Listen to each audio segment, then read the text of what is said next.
Allegations of a sexual nature can be harrowing for both the complainant and for the suspect. And when these allegations arise in a work setting, they are even more complex and uncertain for everybody involved. So some businesses are cleaning out their cupboards, as it were, dealing with issues which with hindsight might have been dealt with much better previously. Similarly, some organisations are looking at behaviour now which is less tolerated and thinking, what do we do about that? How do we manage it? Either way, it's a time for businesses to look very carefully at how to approach this area.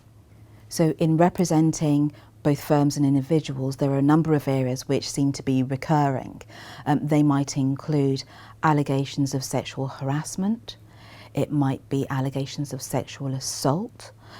Certainly we are seeing and hearing issues to do with relationships within the workplace, particularly those where there is a seeming imbalance in power and status between the two individuals.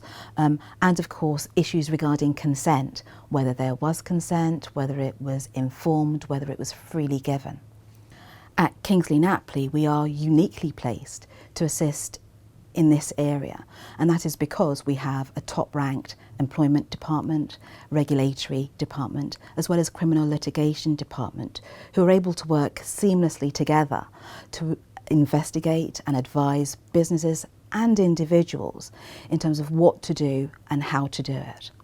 In our experience in advising in this area, there have been some common themes that have arisen in terms of lessons that we can learn and impart to our clients, and they would include some of the following.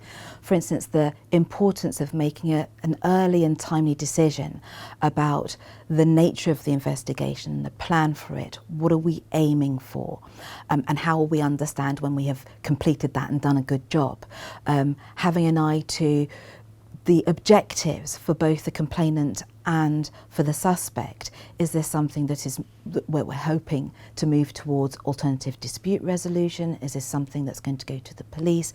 Is this something a regulator needs to know about? And of course, both as the individual and as the company who is investigating, do I need to tell a regulator? When should I do that?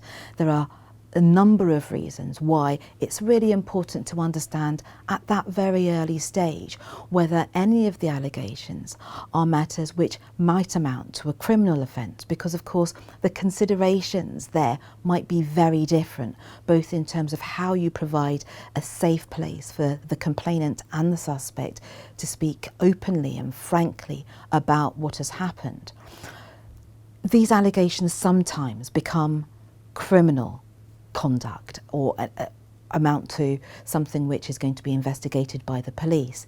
Bearing that in mind, what we have to do in planning at this stage is understand how we go about this in a way that doesn't query the pitch, perhaps for a subsequent police investigation, and what we can do now to put measures in place to make sure that we are dealing with things in a proportionate way. That means investigating things and information that points towards and away from the allegation that has been made. So all reasonable lines of inquiry are considered.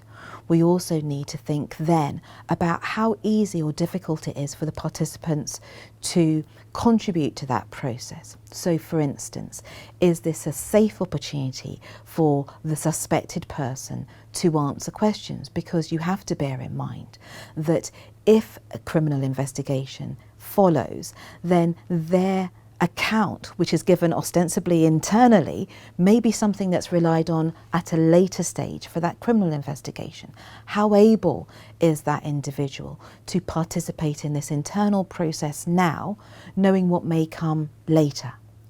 These are all things that we as advisors are able to assist individuals and companies with. And of course, the best advice under those circumstances is often to let's just stop and think and plan.